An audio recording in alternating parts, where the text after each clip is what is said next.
Vamos abrir a Escritura. Mateus capítulo 25, sermão escatológico de Jesus. Mateus capítulo 25, versos do 1 ao 13.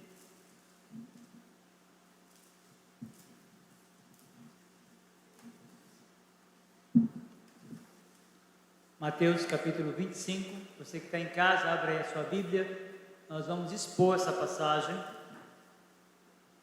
você vai acompanhar a exposição e a aplicação do texto, ou a contextualização da mensagem à nossa realidade.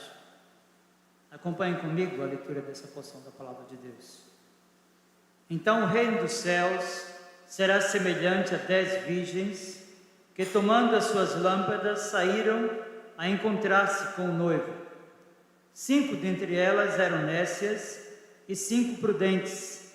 As nécias, ao tomarem as suas lâmpadas, não levaram azeite consigo. No entanto, as prudentes, além das lâmpadas, levaram azeite nas vasilhas. E tardando o noivo, foram todas tomadas de sono e adormeceram. Mas à meia-noite, ouviu-se um grito: eis o noivo, saí ao seu encontro. Então se levantaram todas aquelas virgens e prepararam as suas lâmpadas. E as nécias disseram às prudentes: dai-nos do vosso azeite, porque as nossas lâmpadas estão se apagando. Mas as prudentes responderam: não, para que não nos falte a nós e a vós outros. Ide antes aos que o vendem e comprai-o. E saindo elas para comprar, chegou o noivo, e as que estavam apercebidas entraram com ele para as bodas, e fechou-se a porta. Mais tarde chegaram as virgens nécias, clamando: Senhor, Senhor, abre-nos a porta.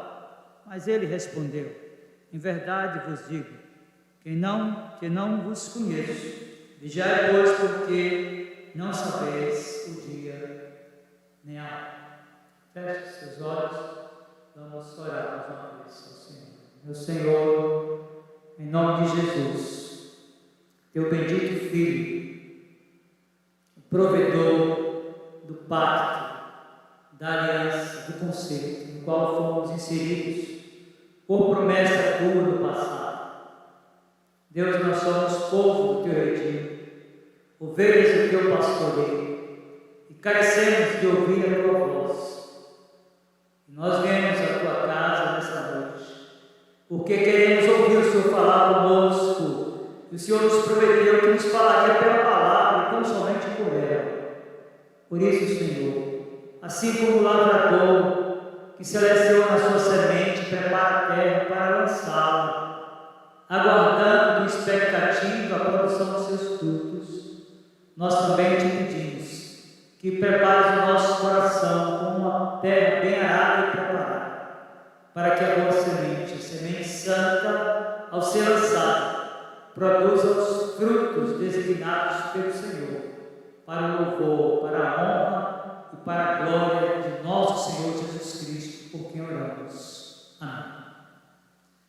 Meus irmãos queridos e amigos, se há 2 temas que nos interessa falar nesses dias tão nebulosos, o primeiro é a parousia, ou a segunda vinda de Cristo.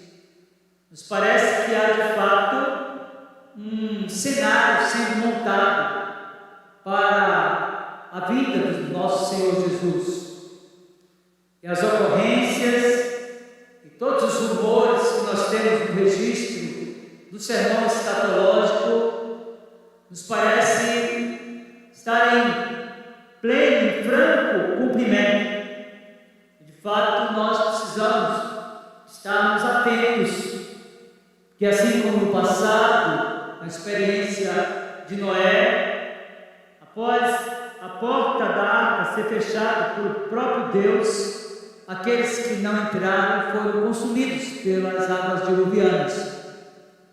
Mas me parece que há também uma necessidade bem urgente de falarmos um pouco sobre casamento, sobre família, já que ela é a célula máter da sociedade, já que ela tem se tornado, ao longo dos anos, dos últimos anos, o objeto de ataques espirituais e ideológicos que visam diluir ou diminuir o seu valor como instituição de Deus. Eu acredito que Mateus capítulo 25, versos 1 até o 13, nos ajude a compreender esses dois aspectos, a parousia, que é a segunda vinda, e o valor do casamento, da família. Nós olhamos para o passado, para uma tradição que não nos pertence, já que o texto foi composto no Oriente.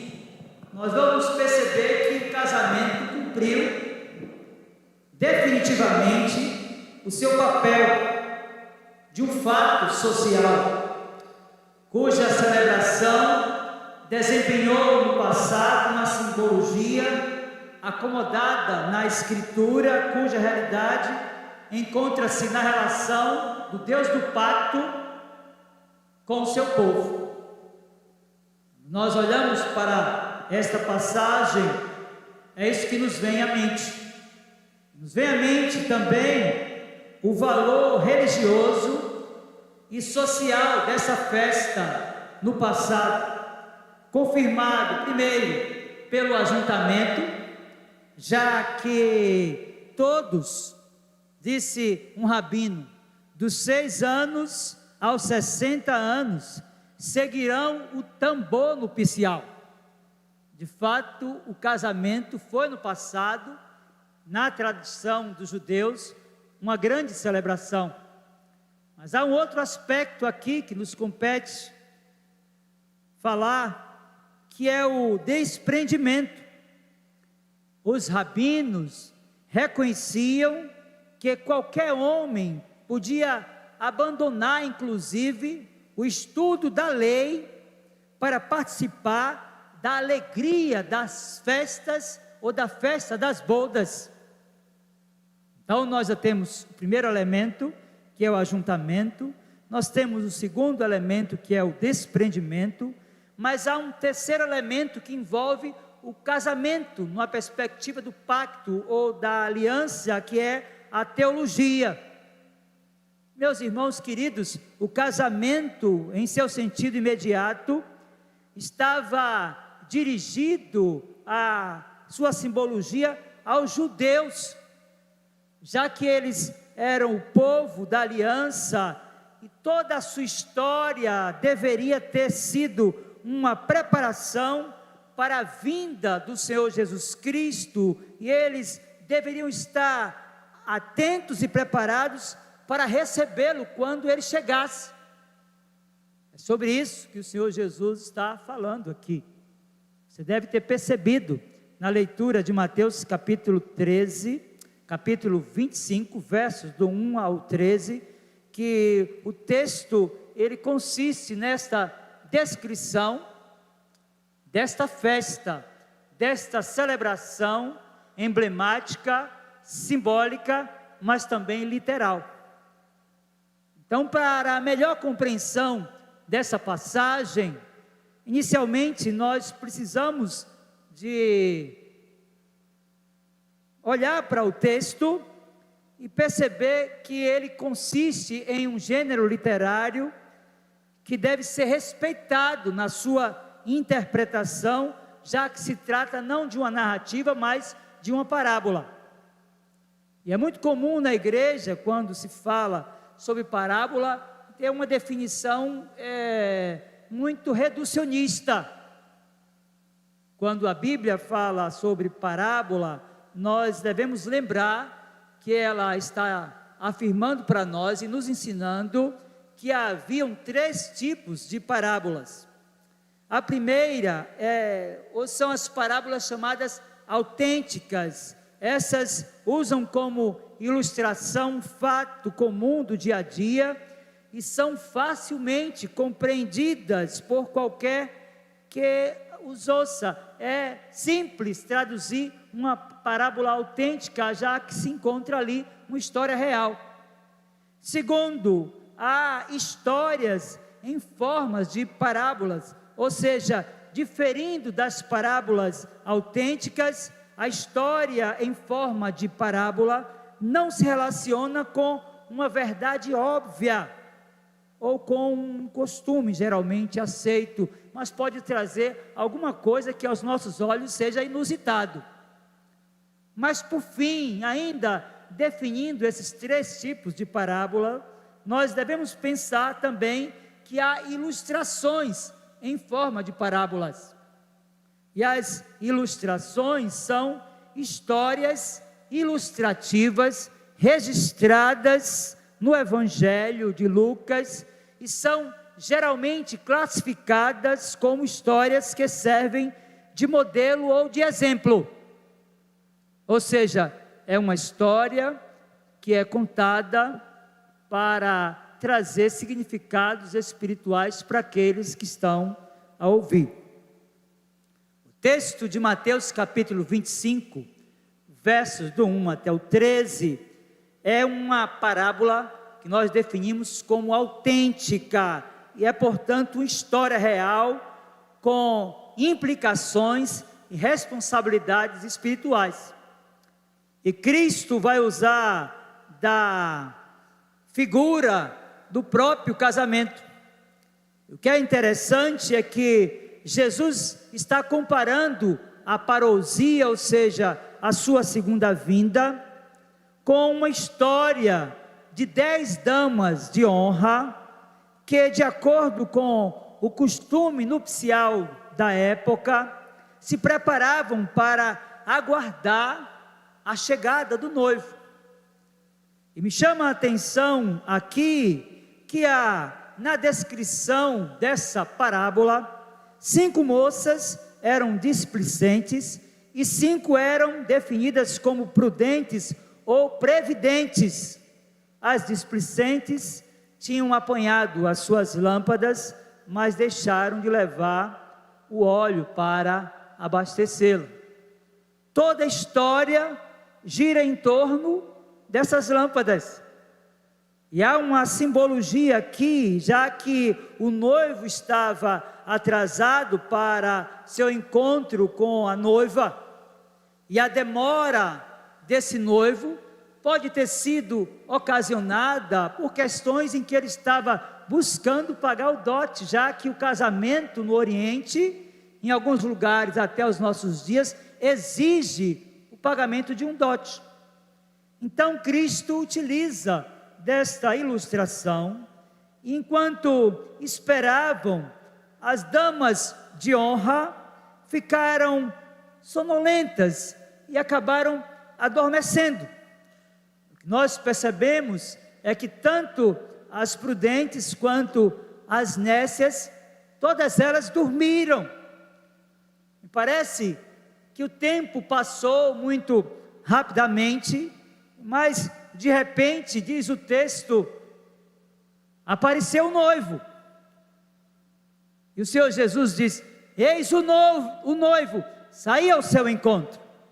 Meus irmãos, ao nos depararmos com esta história, nós precisamos de buscar, retirar ensinos que estão embutidos e que têm uma relação direta com aquilo que Jesus estava contando acerca de uma família, da vida de um casal, para que a proporção da compreensão do que de fato significava uma relação conjugal no passado, possamos, dentro do gênero literário de parábolas, compreender a mensagem escatológica embutida nessa passagem.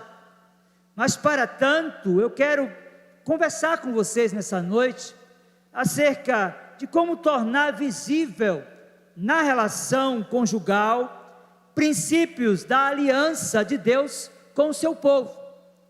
E me chama a atenção na passagem, nos versos 1 e 2, que há uma exigência do ponto de vista das núpcias, do casamento, no padrão do passado, que o casal atente para a pureza relacional. Vejam, Mateus capítulo 25, versos 1 e 2, a Escritura diz: então o reino dos céus será semelhante a 10 virgens que, tomando as suas lâmpadas, saíram a encontrar-se com o noivo. 5 dentre elas eram nécias e 5 prudentes. Meus queridos irmãos, a simbologia das daminhas aqui, ou daquelas que são definidas pelo texto bíblico como as virgens, sinaliza, dentre outros significados, a alegria, a inocência, e que é uma nova vida se inicia ali, e aquele enlace matrimonial está apontando para isso. É interessante, debruçados sobre esta passagem, os versos 1 e 2, percebermos que Cristo está falando sobre a importância de manter a pureza relacional no âmbito da relação conjugal, ou seja, na relação de casamento. E a palavra grega que traduz aqui, que é traduzida por virgem, é uma palavra que é utilizada constantemente para sinalizar uma jovem que ainda não teve uma relação de intimidade com o homem. Cristo está utilizando dessa simbologia, dessa moça, que é a noiva, que vai casar com um rapaz, para falar sobre a importância da pureza nos olhos da mulher, que a partir da aliança efetivada, não deverá nutrir inclinações e desejos para outros homens. Ou seja, se alguém está disposto a contrair núpcias, se alguém está disposta a casar-se, precisa compreender a importância da pureza relacional. Se nós percorrermos a Escritura, nós vamos perceber que aquela definição de casamento como sendo uma aliança heterossexual e monogâmica, ela é verdadeira também no sentido do pecado do adultério, que pode estar não apenas na prática, mas no pensamento. Daí o salmista, no Salmo de número 101, verso 3, nos dizer: não porei coisa injusta diante dos meus olhos, aborreço o proceder dos que se desviam, nada disto se me pegará. Então a primeira coisa que você deve entender nessa noite, à luz desta parábola e sobretudo buscando aplicações para a vida de um casal, é que há uma exigência da pureza relacional da mulher para com o seu marido. Imagine só que se no passado havia uma preocupação da igreja acerca disso, muito mais hoje, onde as facilidades para o pecado, a proporção daquilo que nós vemos, está muito mais facilitado pelas redes sociais e pela tecnologia. Então a mulher é exigido pureza no seu olhar, ela deve ter o olhar voltado apenas para o seu marido. Mas se nós continuarmos folheando as Escrituras, nós vamos perceber também que a pureza nos olhos do homem é também exigida. E me chama a atenção aqui, de forma especial, aquilo que Jó, no âmago do seu sofrimento, produziu como literatura poética. Jó, capítulo 31, verso 1, nos diz: fiz aliança com os meus olhos, como pois o fixaria eu numa donzela? Então Cristo está afirmando que o casamento, que deve ser entre um homem e uma mulher, cuja definição de relação que deve ser de uma aliança monogâmica e heterossexual, deve ter no padrão dos dois daqueles que agora estão deixando a vida de solteiros, essa condição de pureza no olhar, tanto para o homem quanto para a mulher, já que isso vai redundar em pureza para o leito conjugal. Se você continuar lendo a Escritura, você vai ver que o autor da carta aos Hebreus vai tratar sobre esse tema. Em Hebreus capítulo 13, verso 4, o autor da carta disse assim: digno de honra entre todos seja o matrimônio, bem como o leito sem mácula, porque Deus julgará os impuros e os adúlteros. Meus irmãos, a ideia é de que Israel não deveria se voltar para outros deuses se prostituindo. Essa ideia deve permanecer na relação de pureza no casal. Assim como Deus é fiel à sua igreja, Ele exige fidelidade e pureza relacional no pacto que Ele fez comigo e com vocês. Daí nós não devemos pôr os nossos olhos em outros deuses. Tantas vezes se manifestam através do dinheiro, do trabalho, dos filhos, dos bens. Quando nós deixamos de estar com o nosso olhar fixo no noivo, como noiva que somos do Cordeiro de Deus, que tira o pecado do mundo, e pomos o nosso olhar sobre aquilo que desagrada ao Senhor, trazendo impureza na nossa relação com Ele. Então percebam que esta simbologia desta parábola, amparada por esta relação conjugal, nos traz também a nossa responsabilidade, porque nós somos a noiva do Cordeiro. Fomos purificados por Ele, por seu sangue derramado na cruz do Calvário. Mas o texto segue, e dentro desse tema, como tornar visível na relação conjugal princípios da aliança de Deus com o seu povo, nós teremos agora, nos versos 3 e 4, um segundo ensino. Vejam, Mateus capítulo 25, agora versos 3 e 4. As nécias, ao tomarem as suas lâmpadas, não levaram azeite consigo. No entanto, as prudentes, além das lâmpadas, levaram azeite nas vasilhas. A primeira pergunta que nós devemos fazer ao texto é: que tipo de lâmpadas eram essas que precisavam de frequente reabastecimento para continuarem brilhando? As lâmpadas aqui, tão comuns no cortejo de casamento, eram lâmpadas muito semelhantes àquilo que ainda se encontra em lugares onde ainda não há energia elétrica.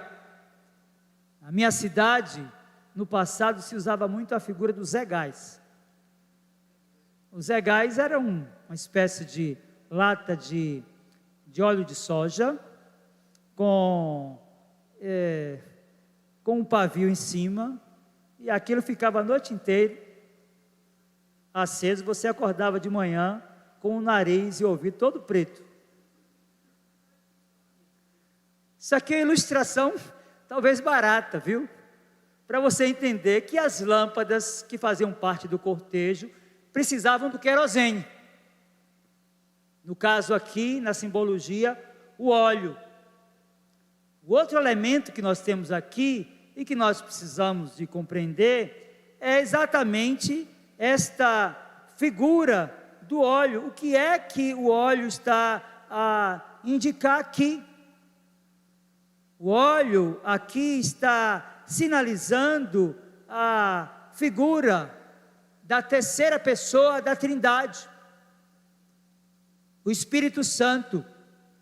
E é importante nós compreendermos que a ideia contida aqui na passagem é que o óleo é de fato o símbolo do Espírito Santo, que segundo a própria Escritura, é fundamental, indispensável na relação do povo da aliança com Deus, pois Ele é o penhor da salvação e o mediador terreno da aliança.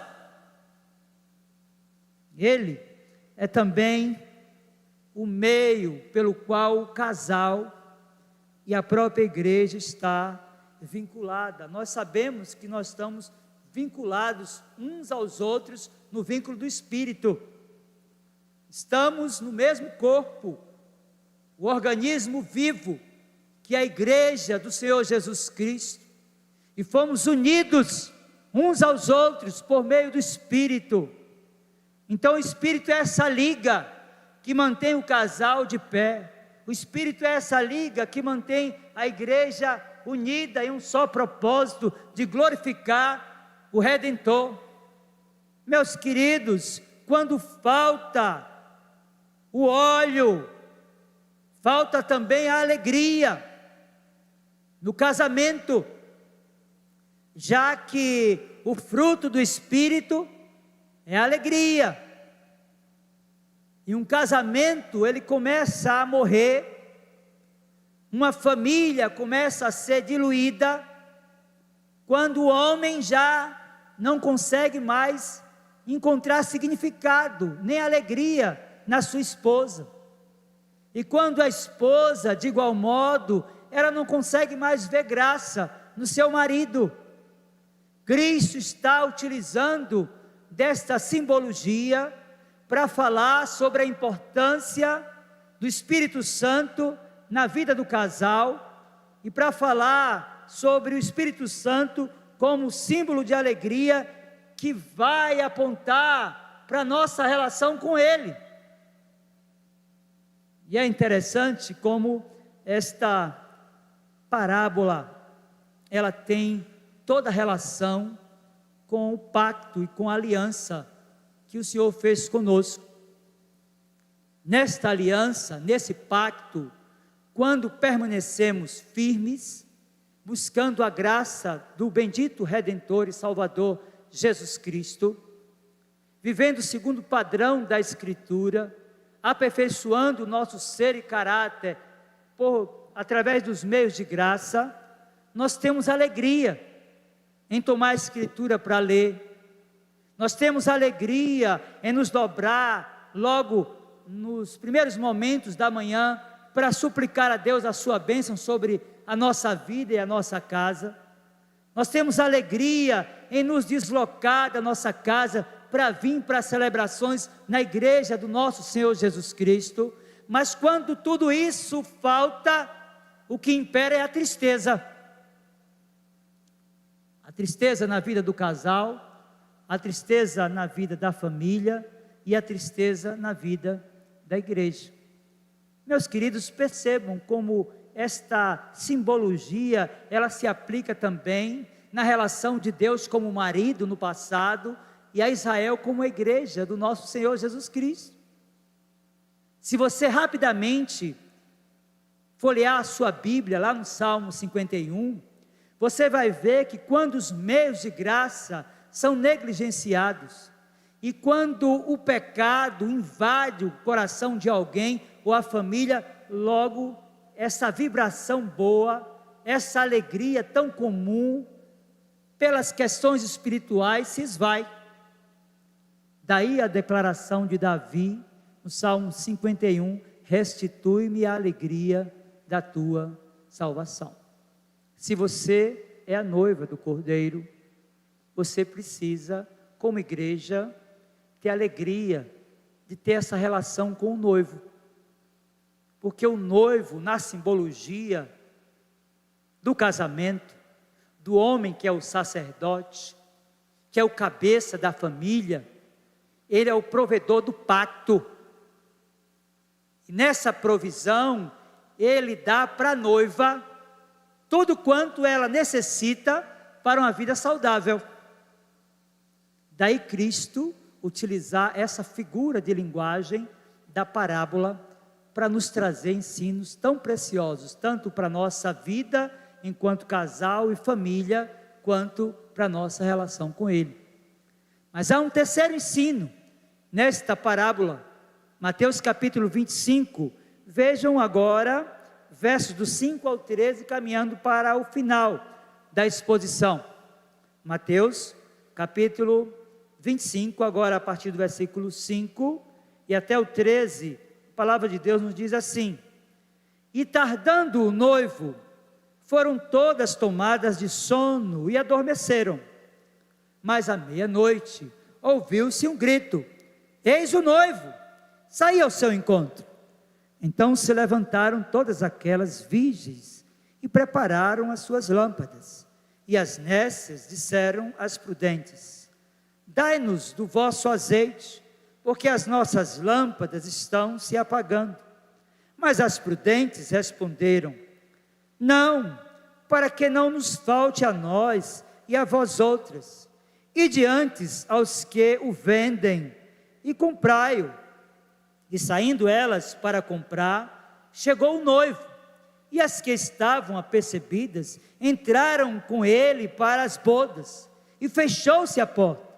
Mais tarde chegaram as virgens nécias, clamando: Senhor, Senhor, abre-nos a porta. Mas ele respondeu: Em verdade vos digo que não vos conheço. Vigiai, pois, porque não sabeis o dia nem a hora. Nós estamos falando sobre o tema como tornar visível na relação conjugal princípios da aliança de Deus com o seu povo. Obviamente, na relação de Deus com o seu povo, nunca houve nem jamais haverá eventualidades. É importante que se diga que tudo para Deus é presente. Para Ele não existe nem pretérito, nem futuro. Deus é autoexistente. Ele é atemporal. Então essa figura aqui da surpresa não serve para Cristo, muito menos para o Pai. Ela vai se aplicar exatamente àquelas daminhas que, desapercebidas, não cuidaram para que as suas lâmpadas estivessem acesas, não vigiaram e não estavam prontas à proporção do noivo que havia se atrasado, mas que chegou para as bodas. É importante, meus irmãos, nós percebermos esse ensino aqui. Está embutido aqui essa ideia de que a definição de casamento, segundo a Escritura, é de uma aliança heterossexual, monogâmica, e que vai apontar para Cristo como sendo o noivo, e a igreja, que é uma, como sendo a sua esposa. E aqui, nessa última parte, a gente vê a exclamação de que o noivo, muito embora tivesse se atrasado, estava a chegar naquele momento. Então veja que o texto vai nos mostrar que todas elas estavam dormindo quando ouviu o grito: eis o noivo. Contudo, todas foram despertadas, mas apenas 5 delas, as prudentes, conservaram as suas lamparinas acesas, cheia do óleo, da alegria, da unção, na simbologia de uma relação autêntica e abençoada, de alguém que, muito embora está enfrentando as suas lutas, está aguardando o noivo que vai chegar. Meus irmãos, nós percebemos que naquela festa todos traziam na mão um ramo de murta, e naquele alegre cortejo, onde todos iam caminhando para a casa onde a cerimônia era celebrada, havia uma expectativa muito grande pela chegada do noivo. Diferentemente da nossa cultura ocidental, O que a gente percebe aqui é que quem chega depois que tem o glamour não é a mulher. Há pouco eu fiz, no mês de janeiro, o casamento do meu filho aqui. Ficou todo mundo na expectativa da chegada da Bia. Né? Fecharam-se as portas e quando ela veio, uma coisa muito bonita. É da nossa cultura. Na cultura na qual o texto foi produzido, a noiva estava esperando o noivo, acompanhada das daminhas, certamente cansadas já, adormeceram, e 5 delas deixaram de lado o cuidado e não se atentaram para a necessidade de preservar as suas lâmpadas acesas. O que é que isso visa nos ensinar nessa noite? Primeira coisa que nós devemos pensar do ponto de vista do casamento é que é muito comum casualidades na relação conjugal. O pecado, ele vai se manifestar, porque muito embora nós já tenhamos sido libertados do poder do pecado, porque a Escritura diz que ele não terá mais domínio sobre nós, nós ainda não fomos libertados da influência do pecado.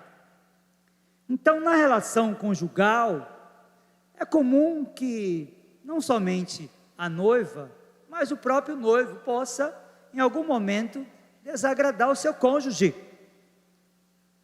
O que vai fazer com que a lâmpada da alegria, que a unção da relação e que a alegria desta relação, ela seja preservada, é a capacidade do cônjuge de confessar os pecados. Jamais colocá-lo debaixo do tapete. Se nós folhearmos a palavra de Deus, também no Salmo 51, nós vamos perceber que a confissão de pecados, ela é necessária não somente para nos reconectar nessa relação harmoniosa com Deus, mas para reconectar também as nossas relações. O problema é que muitas vezes os casais se desentendem, o moço fica aborrecido com a moça, ou vice-versa, e eles não têm a coragem, a capacidade, ou melhor dizendo, a humildade de dizer: me perdoe. E esse pedido de perdão ao cônjuge, ele deve ser precedido do pedido de perdão a Deus. Porque muito embora você possa ofender a sua esposa, ou você, a moça, ofender o seu marido, todo pecado é contra Deus.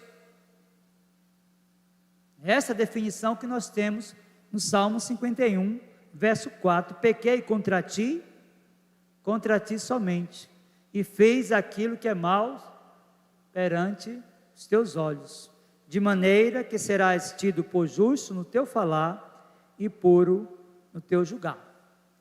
Então, a primeira coisa que você deve entender é que a confissão de pecados é como se apanhássemos algo que caiu no carpete. A ideia aqui é de manter a casa, o lar, limpo. Provérbios capítulo 28, verso 13 diz: o que encobre as suas transgressões jamais prosperará, mas o que as confessa e deixa achará misericórdia. Você quer restaurar a alegria da sua relação conjugal? Comece confessando a Deus o seu pecado. Depois de confessá-lo, deixe-o e procure o seu cônjuge. Vai dizer: eu pequei contra Deus, mas eu pequei contra você também. Eu preciso do seu perdão. Porque é isso que vai fazer sentido. Não é assim que Deus trata a gente? Jeremias diz que Ele renova sobre nós a cada manhã as suas misericórdias, porque elas são sem fim. Então, se você que é homem não tiver misericórdia do pecado que a sua esposa cometeu contra você, ou se você que é mulher não tiver misericórdia do pecado que o seu marido cometeu contra você, você não está apto ou apta para receber o perdão de Deus. Que o princípio da oração modelo é esse: perdoa as nossas dívidas. Então esse é o princípio. Quer consertar? Começa com oração pedindo a Deus: Senhor, me perdoe, porque eu pequei contra a minha mulher. Senhor, me perdoe, porque eu pequei contra o meu esposo. Deixa eu dizer uma coisa para você: se você não fizer isso, você vai passar a vida inteira carregando um fardo com um peso inimaginável. E tem muita gente em consultório, com psicólogo, com psicanalista, e até em consultório de psiquiatria, tratando problemas que são espirituais. Falta de perdão, rancor, ódio. Elas passaram 20 anos da demanda, mas a pessoa não esquece. Ainda vem com aquela história: eu perdoo, mas não esqueço. Não é sem graça isso? Imagine se Deus fizesse isso com você ou comigo. Ó, você está perdoado, mas eu não estou esquecido não, viu?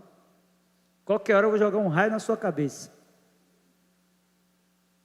A relação conjugal, ou você zera a conta para continuar, ou não vai dar certo. E se você conservar o ódio, quem adoece é você, viu? E a ideia é como se você estivesse morrendo aos poucos. Isso mexe com o seu coração, mexe com o seu estômago, mexe com o seu intestino. Tem muita gente fazendo endoscopia simplesmente porque não consegue perdoar. Então esse é o primeiro ensino aqui. Então é interessante entender que o pecado não confessado não desfaz ou dissolve o relacionamento, mas altera apenas o seu funcionamento. Não pode existir comunhão genuína até que o pecado seja tratado. E quando você trata o pecado, você vai naturalmente, imediatamente buscar a reconciliação. Meus irmãos, vocês já provaram do valor de um abraço?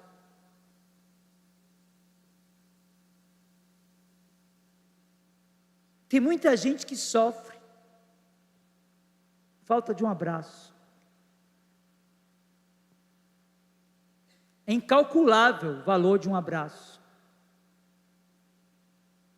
O abraço que reflete que a demanda foi resolvida.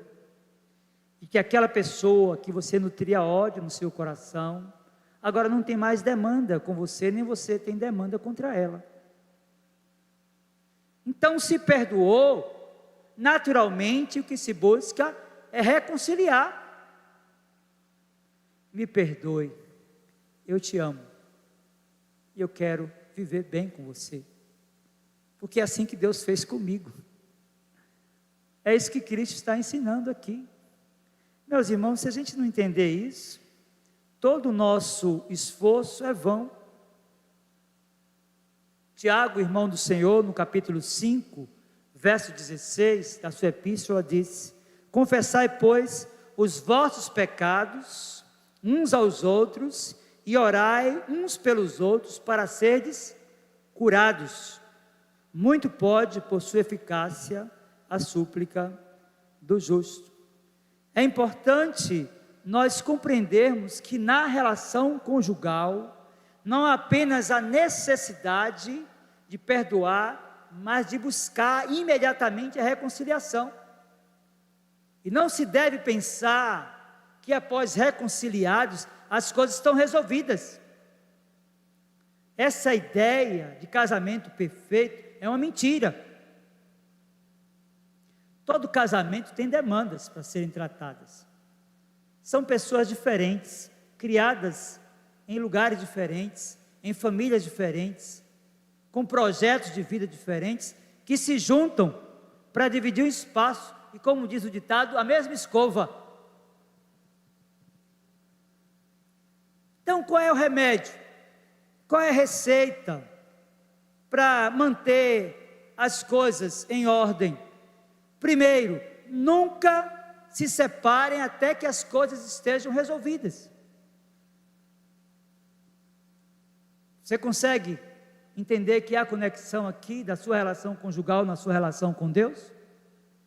Que Ele se apresenta como marido e você como a esposa dele, que é a igreja, nesse sentido também? Nós dificultamos o processo de restauração da nossa vida quando pecamos, não confessamos e fugimos. Foi assim que Adão fez? Se escondeu. Nós precisamos de compreender que todas as coisas estão patentes aos olhos de Deus, que Ele não somente é onisciente, mas é onipresente,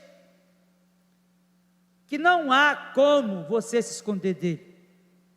Por isso, o melhor caminho é o da confissão, dizer para o Senhor: Senhor, eu pequei, mas estou aqui, porque eu quero restauração. Então não se separe de Deus. Está enfrentando lutas? Está enfrentando pecado? É um pecado que tem atemorizado a sua mente, que tem tirado o seu estímulo de vida espiritual, do congraçamento da igreja. Não está conseguindo?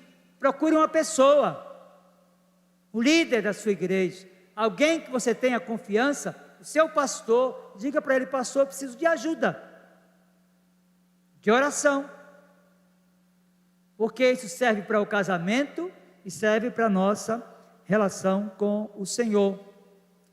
Mas do ponto de vista do casamento, e caminhando para o fim, nós nunca devemos deixar para resolver as nossas demandas depois. Eu gosto muito daquela passagem de Paulo aos Efésios, quando ele fala lá no finalzinho: não se ponha o sol sobre a vossa ira. A pior coisa que você faz é não atentar para isso.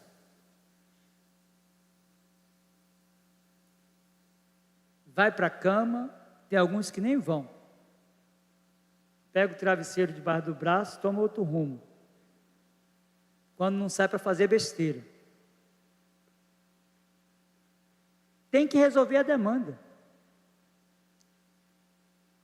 Isso com urgência. Que a ideia de não deixar o sol se pôr é esta. Porque se você olhar para esse versículo, a parte B, a situação piora quando você não resolve. Não se ponha o sol sobre a vossa ira e o quê? Não dês lugar ao diabo. Você vai abrir a brecha. É o cara que brigou com a moça, está casado, mas se afasta, sai da cama, não quer conversa, não consegue atuar como sacerdote, como cabeça da sua casa, e começa a se expor para uma relação extraconjugal. Porque o diabo, que conhece as suas carências, logo vai providenciar para saciar as suas necessidades de homem, como fará também com a sua mulher. A Bíblia diz que nós não devemos nos privar um ao outro, salvo, talvez, por mútuo consentimento, por algum tempo, para nos dedicarmos à oração e novamente nos ajuntarmos para que Satanás não nos tente por causa da nossa incontinência. Então nós iniciamos a mensagem dessa noite falando sobre essas duas representações. A primeira, a família, tão atacada. Já perceberam que tudo gira em torno da família, ou do conceito de família? E quantas definições foram adicionadas ao conceito teológico do que é uma família? A família está sob ataque, logo você está sob ataque, eu estou sob ataque. Os nossos filhos estão sob ataque. Mas há um outro elemento aqui, que nos compete, nesse momento em que nós vamos caminhando para o final da mensagem, que é a parousia.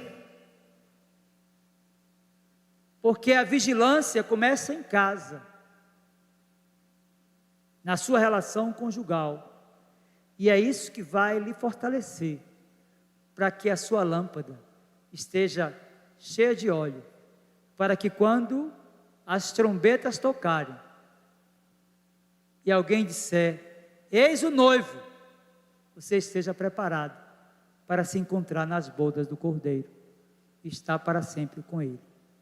Quero orar, suplicando a Deus a manifestação da sua bênção e poder. Na sua vida, você que está enfrentando lutas no seu casamento, com seus filhos, e que está querendo declinar do seu papel de mãe, de pai.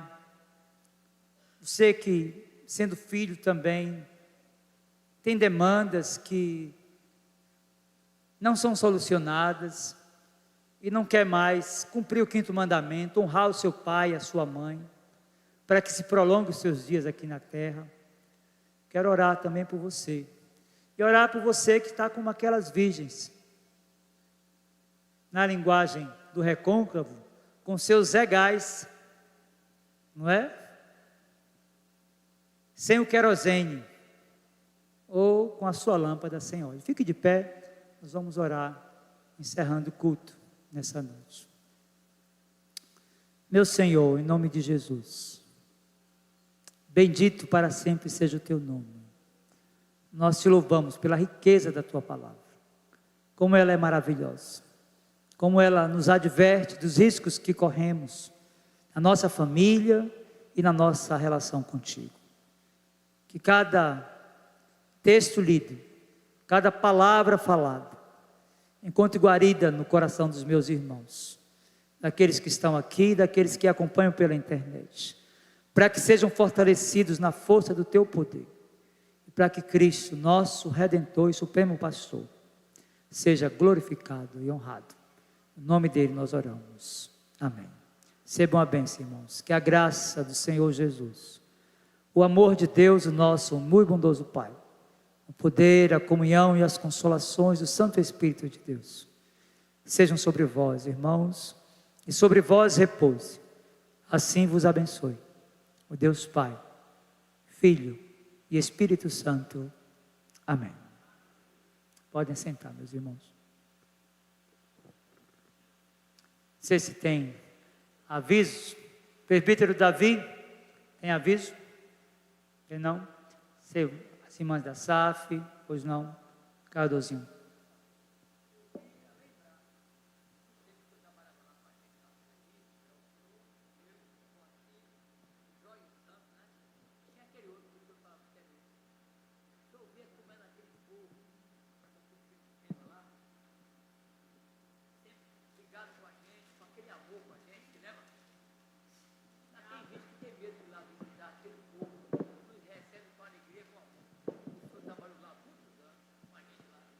Muito bem.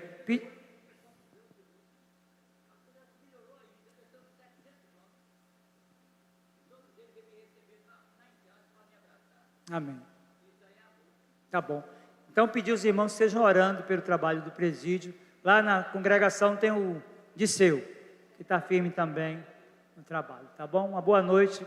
Deus abençoe vocês.